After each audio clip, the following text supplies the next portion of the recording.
Erev Tov Rabotai, we are continuing with our Mishna Yomi, Masechet Nedarim. We are up to Perek Tet, Mishnah Hey. Today's Mishnayot should be Leilu Nishmat, Neria ben Svetlana, Ranbai, Eliyahu ben Burchai, Israelo, ben Chana bat Miriam, Menuchatam began Eden, Amen, and Avdil ben Chaim lechaim, and the Refuah shelemav, Daniel Shalom ben Rosa, Betoch Shah Chulei Israel. The Mishnah begins, Potchin la'adam b'chtubat ishto. We may use an opening for a person based on his obligation to pay his wife's ktubah. The ktubah payment, which the Mishnah simply refers to as ktubah, is the amount a husband or his estate must pay his wife if he divorces her or dies before her. If she was a virgin when she married him, the minimum payment is 200 zuz. If she was not a virgin, the minimum is 100 zuz.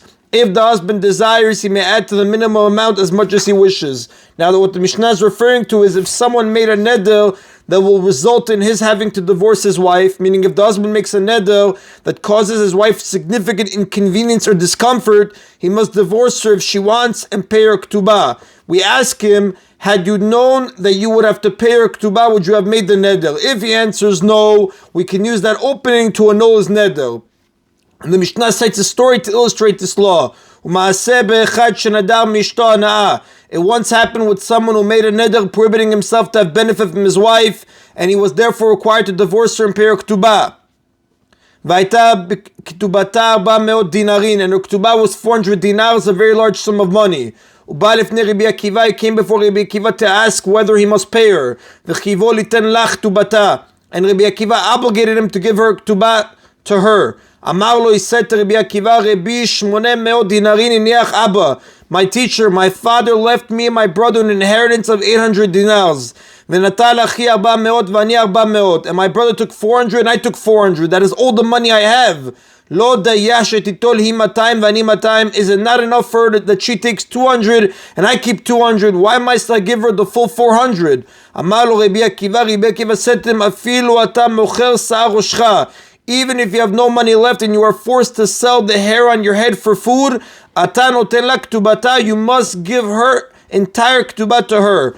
Rabbi Akiva did not mean that the husband was required to pay the entire ktubah immediately, even if doing so would leave him so poor that he will be forced to sell his hair for food. He is in fact allowed to keep enough money for his basic needs. Rather, Rabbi Akiva meant that the obligation to pay the ktubah remains in force until it is fully paid, and even if he goes beyond his obligation and gives her all he owns, he must still pay the rest of the ktubah whenever he gets more money. He therefore told the husband, even if you must sell the hair on your head for food because you went beyond your obligation and gave her everything you had, you remain obligated to pay her the rest. Amar lo, he then said to Rabbi Akiva, Ilu haiti yodea shuchen lo haiti noder. If I had known that it would be so, I would not have made the neder. V'tira Rabbi Akiva, upon hearing this, Rabbi Akiva annulled the neder and thereby permitted her to him.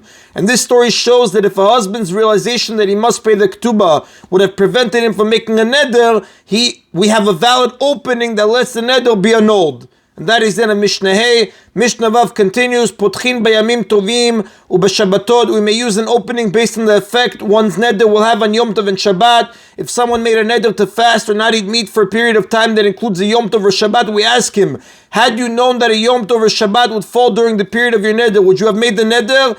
If he answers no, we can annul his neder. Now it is proper to eat meat on Shabbat and Yom Tov, and it is forbidden to fast on those days.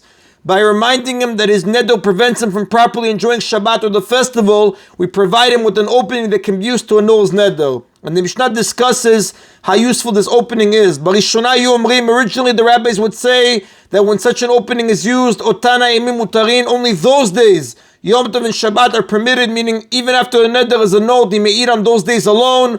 But the rest of the days included in his neder, ordinary weekdays, remain forbidden. Since he regretted having made the neder only because of its effect on Yom Tov and Shabbat, it is annulled only with regard to those days. This was the law until Rabbi Akiva came and taught that a neder released in part is released in its entirety. As long as an opening for just part of the neder is found, the entire neder can be annulled. When a person makes a neder, we assume that he wants it to be effective in its entirety or not at all. So if part of the neder is annulled, the entire neder is automatically annulled. So in our case then, since an opening has been found with regard to Yom Tov and Shabbat, the neder can be annulled for all other days as well.